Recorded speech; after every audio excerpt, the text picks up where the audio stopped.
मैं रजत खंडेलवाल, इतिहास का विद्यार्थी होने के नाते दोस्तों आज मैं एक सीरीज चालू कर रहा हूँ जो नेट जेआरएफ 2021 का जो है, जो नेट का पेपर होगा उसमें क्वेश्चन सीरीज चालू करूँगा और डेली एक सीरीज डालूँगा।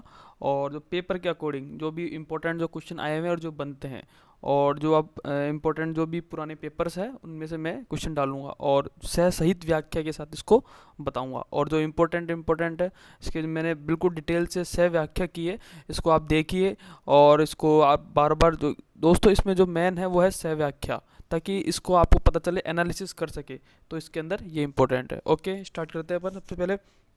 तो UGC net JRF 2021 question series first चल रहा है। तो पहला क्वेश्चन है कि सूची पुरातात्विक स्थल को सूची सेकंड से मिलाना है और वो कौन कौन से कूट मिलाना है। तो दोस्तों हम देखते हैं सबसे पहले पुरातात्विक स्थल ये देर हैं बागोर, ब्रह्मगिरी, महेश्वर और टेक्कलकोटा। तो हम देखते हैं सबसे पहले इसको मिलाते हैं।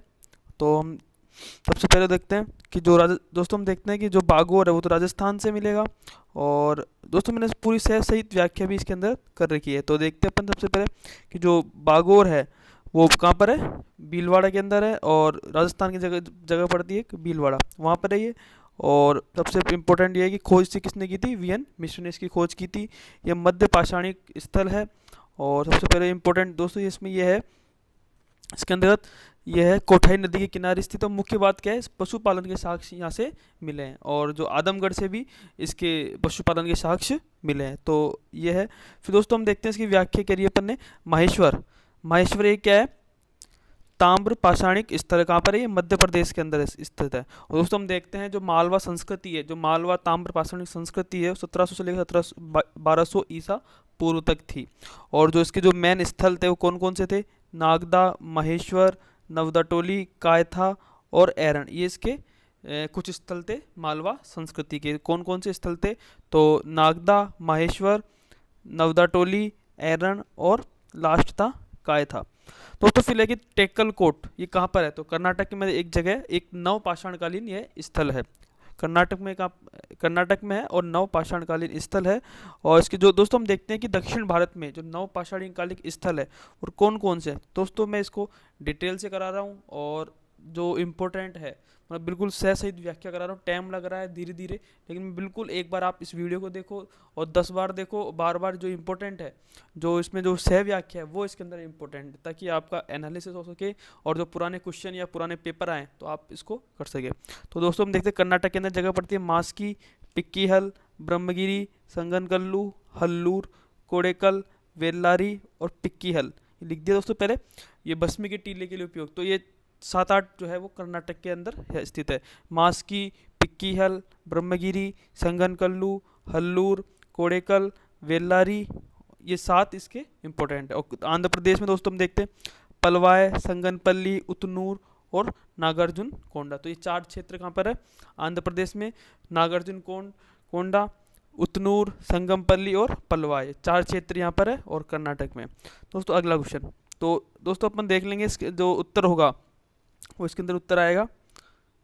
तो बागोर तो राजस्थान के अंदर है और महेश्वर मध्य प्रदेश के अंदर हो गया। और दोस्तों हम देखते हैं कि ये जो योग है तो ए का 3 हो गया, तो इसका उत्तर हो जाएगा बी। इसका उत्तर क्या हो जाएगा दोस्तों, बी हो जाएगा इसका उत्तर। तो आप मिलान कर लेना। अगला है दोस्तों, जो इसका अगला आंसर होगा, एशिया माइनर के बोगचकुई अभिलेख में निम्नलिखित वैदिक देवताओं का उल्लेख मिलता है। तो हम देखते हैं कौन कौन से, इंद्र, मित्र, वरुण और नास्ते। तो सी इसका आंसर हो जाएगा, सी इसका आंसर, इंद्र, मित्र, वरुण और नास्ते, यानी सी इसका आंसर। अब दोस्तों इसकी व्याख्या करता हूँ मैं एक बार, कौन कौन से। दोस्तों सबसे प्राचीन अभिलेख है ये और 1400 ईसा पूर्व का ये अभिलेख तुर्की में, कहाँ पर है, तुर्की में ये है। उसकी खोज दोस्तों की थी होंगो विक्लर ने 1907 में इसकी खोज की थी। उसकी लिपि कैसी है, किलाक्षर इसकी लिपि है। और भाषा कैसी है, भारोपे, यानी हिंदू और यूरोपीय दोनों उसका सम्मिलित है। दोस्तों फिर चौथी बात यह कि हिट्टाइट और मितानी जो राजा थे उनके बीच संधि पत्र हुआ था, उसके बारे में जिक्र है। और लास्ट 5वां है, 4 वैदिक देवताओं के नाम इसके अंदर मिलते हैं। एक तो इंद्र, वरुण, मित्र और नास्ते, तो 4 देवताओं के नाम मिलते हैं। तो आप बोगचकुई अभिलेख के बारे में आप जिक्र करना। बोगचकुई अभिलेख 1400 ईसा पूर्व का है और 4 इसमें जो देवता है उनका जिक्र मिलता है, इंद्र, वरुण, मित्र और नास्ते। और लिपि कैसी है, किलाक्षर इसकी लिपि है, भाषा कैसी है, बहुरूपी इसकी भाषा है। अगला दोस्तों हम देखते हैं कि किसने ये एक स्टेटमेंट दिया कि भगवापी क्षत्रियो अहमपि क्षत्रियो, इन तीसरा स्टेटमेंट था, किसने निम्न वक्तव्य दिया था। तो जो जो भगवापी क्षत्रियो अहमपि और क्षत्रिय दोस्तों किसने दिया था, ये अजात शत्रु ने दिया था। दोस्तों इसकी व्याख्या करते हैं सही। तो दीर्घ निकाय में किसके अंदर दोस्तों, ये दीर्घ निकाय में है, अजात शत्रु बुद्ध के बारे में कहते हैं कि भगवापी क्षत्रियो अहमपि क्षत्रियो, यानी महात्मा बुद्ध भी क्षत्रिय थे और मैं भी क्षत्रिय हूँ। तो इसके अंदर इसका तो इसमें उत्तर क्या आएगा दोस्तों, अजात शत्रु। दोस्तों एक मंजिम निकाय है, उस मंजिम निकाय में भी प्रसेनजीत बुद्ध के बारे में कहते हैं कि क्या कहते हैं कि भगवपी कौशल को अहमपि कौशल को, अहमपि अष्टि को और भगवपी अष्टि को, यानी बुद्ध भी कौशल के मैं भी कौशल का, बुद्ध भी 80 साल के और मैं भी 80 साल का। तो किसने बात की थी, ये मध्यम निकाय के अंदर दोस्तों, ये किसके अंदर है, मध्यम निकाय के। और प्रसेनजीत कौशल का जब प्रसेनजीत था उसने ये तो दोस्तों पूछ लिया कभी आपसे, किसने कहा था, प्रसेनजीत, नाम क्या है, प्रसेनजीत, वो का मध्यम निकाय के अंदर, जबकि वो दीर्घ निकाय के अंदर है। फिर अगला दोस्तों हम देखते हैं कि जो त्रिपिटक है, हम देखते हैं इसके थोड़ा सा जिक्र कर लेते हैं त्रिपिटक के बारे में। ये पाली भाषा में है और जो जो त्रिपिटक है, एक मिनट, हाँ दोस्तों, जो त्रिपिटक है वो इसके 3 ग्रंथ वो है, मेन मेन जो 3 ग्रंथ है, सुत्त पिटक, विनय पिटक और अभिधम पिटक। और जो कि सुत्त पिटक है इसके 5 भाग बताए गए दोस्तों, कितने भाग, 5 भाग। एक तो दीर्घ निकाय, मध्यम निकाय, खुद्दक निकाय, संयुक्त निकाय और अंगुत्तर निकाय। ये किसके हैं, सुत्त पिटक के 5 भाग है, दीर्घ निकाय, मध्यम निकाय, खुद्दक निकाय, संयुक्त निकाय और अंगुत्तर निकाय, इसके 5 भाग है। और हम देखते हैं कि जो खुद्दक निकाय, इसके भी जो मेन ग्रंथ है कौन कौन से हैं, थेरीगाथा, खुद्दक पाठ, धम्पद, धम्पद जो कि बुद्ध धर्म की गीता थी, और सुत्त निपात और विमान वत्तु, ये इसके 5 ग्रंथ है, किसके, खुद्दक निकाय। दोस्तों सहित अपन ने इसको व्याख्या बताइए और समझाया कि पूरा क्या है। अगला क्वेश्चन, निम्नलिखित में से कौन सा सही सुमेलित नहीं है, कौन सा सही सुमेलित नहीं है। तो राजशेखर वी दोशाल बंजी का बिल्कुल सही है, बिल्कुल सही है, ठीक है दोस्तों। फिर श्रीहर्ष नैषधीय चरित्र, ये बिल्कुल सही है। और महेंद्र वर्मन कवि राजमार्ग, दोस्तों ये गलत है। और चौथा है शुद्रक जो कि मृच्छकटिकम, ये बिल्कुल सही है। तो क्या उत्तर आएगा इसमें दोस्तों, इसमें आ जाएगा दोस्तों महेंद्र वर्मन की कवि राजमार्ग। तो कविराज जो मार्ग थी वो अमोघ वर्ष जो कि राष्ट्रकूट राजा था उसकी ये रचना थी। दोस्तों अपन पढ़ते हैं, अब देखते हैं किसकी व्याख्या। फिर सबसे पहले दोस्तों हम देखते हैं कि राजशेखर था वो किसके दरबार में था, गुर्जर प्रतिहार एक राजा था, उसका 2 राजाओं के दरबार में रहा, एक तो महेंद्रपाल प्रथम और एक महिपाल प्रथम। दोस्तों मैं पुस्तक की बात करूँ, इस कौन कौन सी पुस्तक है, तो कपूर मंजरी, बाल भारत, काव्य मीमांसा, बाल रामायण, विशाल द्विभंजिका, हर विलास और भुवन कोश, ये 7 इसकी किताब है। कौन कौन सी, कपूर मंजरी, बाल भारत, काव्य मीमांसा, बाल रामायण, विशाल भंजिका, हर विलास और भुवन कोश। दोस्तों अगली मैं बात करूँगा महेंद्र वर्मन। जो महेंद्र वर्मन एक पल्लव राजा था, और उस पल्लव जो महेंद्र वर्मन थे उन्होंने 3 किताब लिखी थी, एक तो मत विलास प्रसन्न, कुड़ मिमालय एक संगीत ग्रंथ है, एक भगवत जूकियम, ये 3 इसकी पुस्तकें थी, मत विलास प्रसन्न, कुड़ मिमालय और भगवत जूकियम। दोस्तों शैव धर्म का था ये, जो अपार संत थे उसके कहने पर शैव बन गया था। दोस्तों हम देखते हैं श्रीहर्ष, जो हर्ष था गेडवाल राजा था जयचंद, उसके संरक्षण में ये इसने काम किया था। उसने 2 किताब लिखी थी, नैषधीय चरित्र और खंडन खाद्य। फिर दोस्तों हम देखते हैं क्षुद्रक जो कि मृच्छकटिकम, जो ये मृच्छकटिकम जो है इसके अंदर भ्रष्टाचार की जानकारी मिलती है, और इसके अंदर समाज के मध्यम वर्ग के लोगों को इसके अंदर पात्र बनाया गया, समाज के जो लोग हैं उसके मध्यम वर्ग के उसके इसमें इसको पात्र बनाया गया था।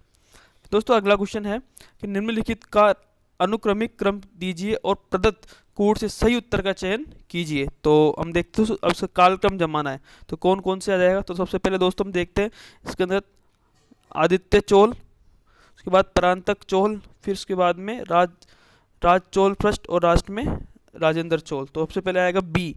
तो दोस्तों हम देखते हैं बी के अंदर सेकंड फोर्थ फर्स्ट और ये, तो दोस्तों क्या जाएगा इसका बी उत्तर, आदित्य चोल, परांतक चोल, राजराज चोल, प्रथम राजेंद्र चोल। तो इसके अंदर 4। दोस्तों अब देखते हैं कि इसके कौन कौन से कालक्रम के हिसाब से। दोस्तों जो इम्पोर्टेंट है सबसे पहले दोस्तों हम देखते हैं कि चोल राजा कौन कौन से थे। सबसे पहले विजयलय हुआ, उसके बाद आदित्य प्रथम, इसकी उपाधि थी नरकेसरी और कोदंड राम। फिर अगला हुआ परांतक प्रथम, जिसने मदुरै कोंड और उत्तम चोल की उपाधि ग्रहण की। फिर आता है गणरादित्य, फिर पांचवा है अरिंजय, छठा है परांतक सेकंड जिसने सुंदर चोल, फिर सातवां है उत्तम चोल, आठवां है राजराज प्रथम। और राजराज प्रथम के समय हम इसको अरिमौलीवर्मन भी कहते हैं। और वृहदीश्वर मंदिर इसने ही बनवाया था। इसने उपाधि थी कंडलूर, साले, कलमरूत और जयगोंड। फिर राजेंद्र प्रथम था ही गंगे कोंड चोल, जिसमें हम देखते हैं कि उत्तर के अंदर जो महिपाल राजा था उसमें पाल राजा महिपाल को हराता है और उपाधि दो से धारण करता है, गंगे कोंड चोल के नाम से पद धारण करता है। राजा धीराज प्रथम, फिर राजेंद्र द्वितीय सेकंड, वीर राजेंद्र, कुलोतुंग प्रथम जिसने उपाधि थी सुंगमर्त वृत्त चोल। फिर अगला है विक्रम चोल, कुलोतुंग सेकंड, राजराज द्वितीय और कुलोतुंग थर्ड। दोस्तों सबसे अंतिम राजा था चोलों का राजेंद्र थर्ड, ये इनके अंतिम राजा थे। अगला फिर दोस्तों अगला क्वेश्चन है कि मैगनीज का मूल ग्रंथ लुप्त हो गया और उसके विवरणों की जानकारी हमें कुछ परिवर्ती यूनानी लेखकों द्वारा दिए गए उद्धरणों से मिलती है। तो कौन कौन से उद्धरण है, किससे हमें मिलती है? तो एरियन दोस्तों था, हेरोडोटस दोस्तों नहीं था इसके अंदर, जस्टिन था, प्लूटार्क था, स्ट्रेबो था और कर्टियस था। तो दोस्तों ये थे पहला, तीसरा, चौथा, पांचवा, छठा। तो इसमें अंदर दोस्तों अपन ने उत्तर ढंग से नहीं लगाया। तो इसमें उत्तर क्या आएगा दोस्तों? सबसे पहले पहला, तीसरा, चौथा, पांचवा और छठा, इसमें ये उत्तर हो जाएगा। दोस्तों उसकी व्याख्या करते हैं अपन। सबसे पहले जो स्ट्रेबो था, कर्टियस था, डियोडोरस था, प्लिनी था, एरियन था, जस्टिन था, प्लूटार्क था, निरियाकस था, आनेसिक्रेटस था, एरिस्टोबुल्स था, यानी आदि यूनानी इसके अंदर लिखे, इसके अपन हमको जिक्र मिलता है। फिर अगला दोस्तों हम देखते हैं निम्नलिखित में कौन सा युग्म सही सुमेलित नहीं है। दोस्तों ये क्वेश्चन इतनी बार पूछा हुआ है हर एग्जाम में और हर बार इसका क्वेश्चन आता ही रहता है, किसी न किसी एग्जाम में आता ही रहता है। तो इसमें से कौन सा सुमेलित नहीं है? तो महेंद्रगिरी पिष्टपुर सही है दोस्तों। मंटराज एरंडपल, दोस्तों ये क्वेश्चन ये गलत है, ये गलत है। और विष्णुगोप कांची का था सही है। और जो व्याघ्रराज था महाकांत, और ये भी बिल्कुल सही है। तो अब इसकी सह सहित व्याख्या करते हैं। दोस्तों ये क्वेश्चन तो हमेशा किसी न किसी एग्जाम के अंदर पूछता ही है, बार बार पूछता ही है। आप देखना पुराने पेपर्स खोल के, एनटीए के भी और फर्स्ट ग्रेड के भी और अदर कम्पिटिटिव एग्जाम के, किसी न किसी पूछता ही रहता है। दोस्तों 12 राजा को हराया था किसने? चंद्रगुप्त मौर्य ने दक्षिण भारत के राजा को हराया था। कितने? और उपाधि ग्रहण की थी कौन सी? ग्रहण मोक्षानुग्रह के नाम से। तो अपन 12 जो राजा है उनके नाम की बात करेंगे। सबसे पहला दोस्तों था कौशल का महेंद्र, महाकांतर का व्याघ्रराज, कोरल का मंटराज, पिष्टपुर का महेंद्रगिरी, पांचवा एरंडपल का दमन, कांची का विष्णुगोप, अवमुक्त का नीलराज, वेंगी का हस्तिवर्मा, पालक का उग्रसेन, देवराष्ट्र का कुबेर, कुस्थलपुर का धनंजय और कोटपुर का स्वामी दत्त। दोस्तों ये 12 राजा है, इसके नाम रटे होने चाहिए कहाँ से कौन से जो राजा को हराया था, कहाँ कहाँ पे। तो दोस्तों एक बार वापस बोल रहा हूँ, कौशल का तो महेंद्र, ठीक है, महाकांतर का व्याघ्रराज, कौशल का कोराज का कोराल का मंटराज, पिष्टपुर का महेंद्रगिरी, एरंडपल का दमन, कांची का विष्णुगोप, अवमुक्त का नीलराज, वेंगी का हस्तिवर्मा, पालक का उग्रसेन, देवराष्ट्र का कुबेर और कुष्टलपुर का धनंजय और कोट्टूर का स्वामी दत्त, ये थे। अगला दोस्तों सूची फर्स्ट को सूची सेकंड से मिलाना है और इसके अंदर हम देखते हैं कि जो जैन धर्म है उनके जो चिन्ह है उसके बारे में इसके अंदर जिक्र मिलता है। तो दोस्तों हम सबसे पहले देखते हैं मिलाना है तो सबसे पहले कहाँ कहाँ से मिलेंगे, जिसमें मैंने वो व्याख्या नहीं की है इसके अंदर, ठीक है, इसके अंदर हमें व्याख्या नहीं की। तो दोस्तों हम देखते हैं सबसे पहले तो जो महावीर थे, जो महावीर जी थे वो थे सिंह के, किसके थे? सिंह के महावीर जी थे, ठीक है दोस्तों। और जो मल्लीनाथ जी थे वो थे जल कलश के, किसके थे? जल कलश के थे। और जो पार्श्वनाथ जी थे वो थे सर्प के थे। और जो शांतिनाथ जी थे वो किसके थे? मृग के। तो 4 ऑप्शन तो उत्तर आ जाएगा, महावीर के 2, ठीक है, और मल्लीनाथ जी के 4 और पार्श्वनाथ जी के 3 और शांतिनाथ जी के 1, इसके अंदर आ जाएगा। अगला दोस्तों अपन देखते हैं, आगे चलते हैं। पारित अधिनियमों के कालक्रम के बारे में नीचे दिए गए कूट में सही उत्तर का चयन कीजिए। तो दोस्तों ये मिलान करवाना है कौन कौन से एक्ट है। तो ब्रह्मो विवाह अधिनियम तो कब आया दोस्तों? 1872 में ये आया था। शारदा एक्ट 1929-30 में। हिंदू विधवा पुनर्विवाह अधिनियम 1856 में। और एज ऑफ कंसेप्ट एक्ट ये आया था 1891 के अंदर ये आया था। दोस्तों अपन इसकी सही व्याख्या करते हैं।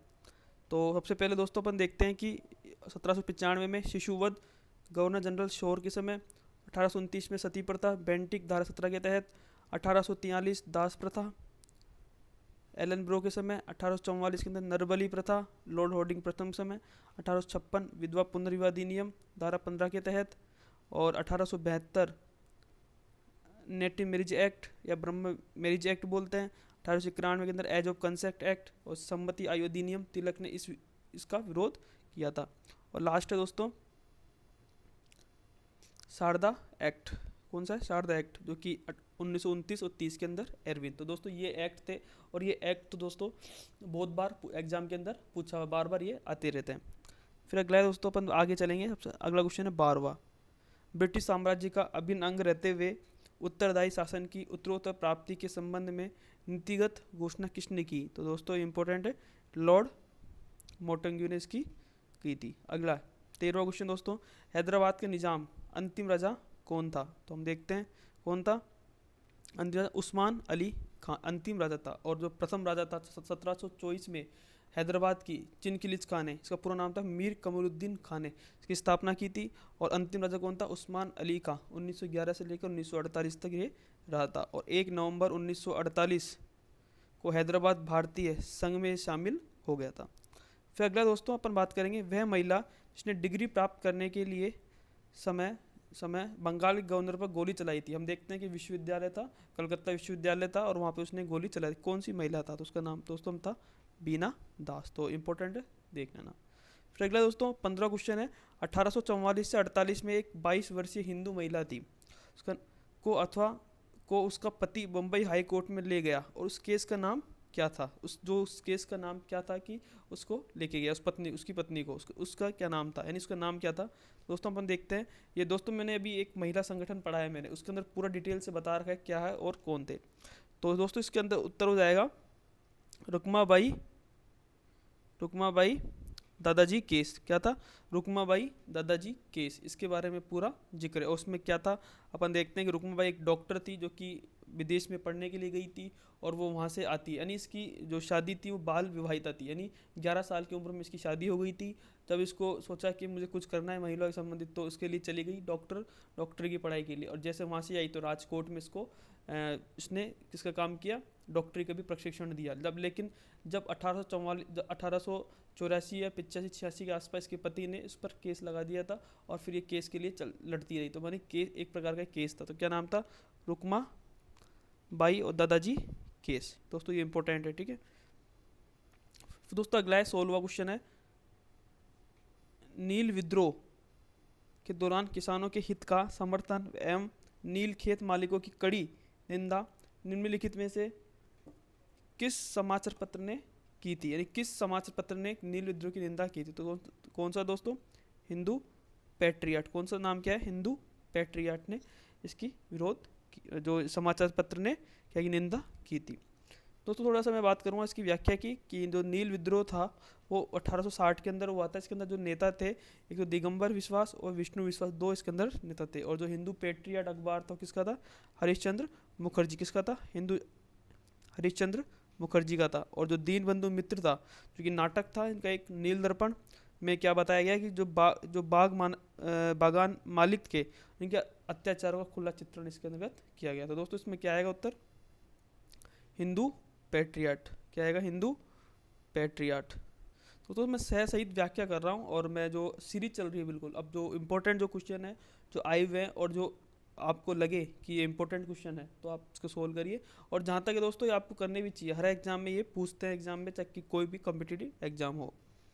अगला दोस्तों अपन देखते हैं कि नीचे लिखे गए दिल्ली के लाल किले में चलाए गए जो आज़ाद हिंद फौज थी उसमें मुकदमे में किसका नाम सम्मिलित नहीं था? तो हम देखते हैं दोस्तों कौन ही था?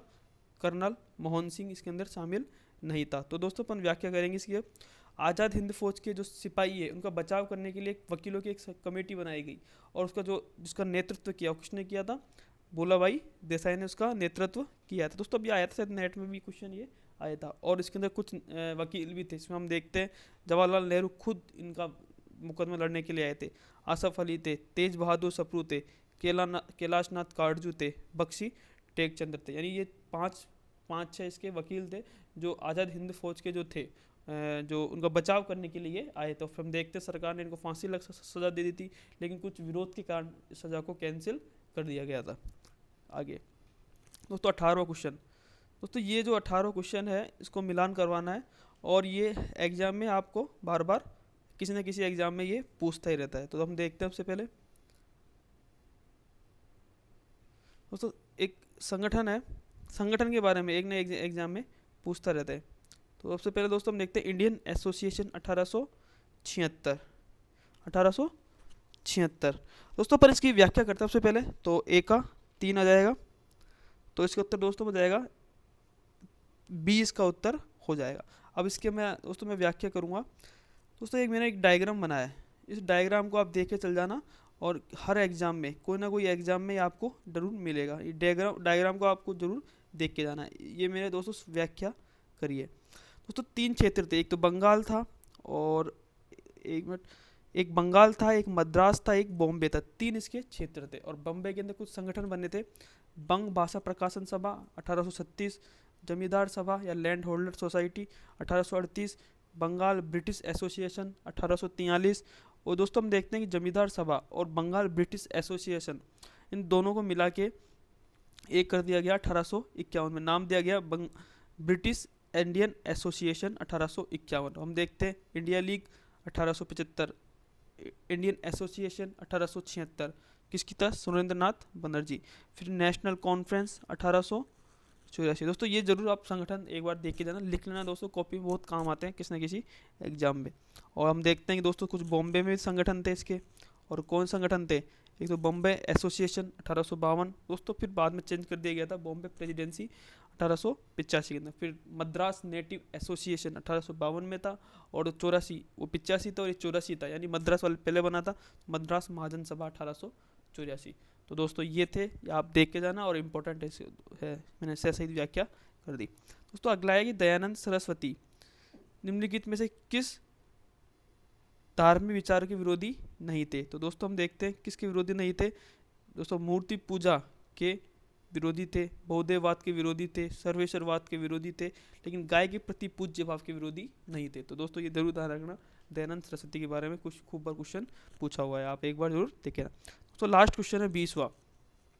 उस पत्रिका का नाम का चयन कीजिए जिसमें गांधी संबंधित नहीं थे, यानी कौन सी पत्रिका थी इसमें गांधी संबंधित नहीं थे। तो हम देखते हैं सबसे पहले, एक तो इंडियन ओपिनियन इसमें सम्मिलित थे, गांधी जी का अखबार था इंडियन ओपिनियन, दक्षिण अफ्रीका से इसको लागू किया था 1904 के आसपास।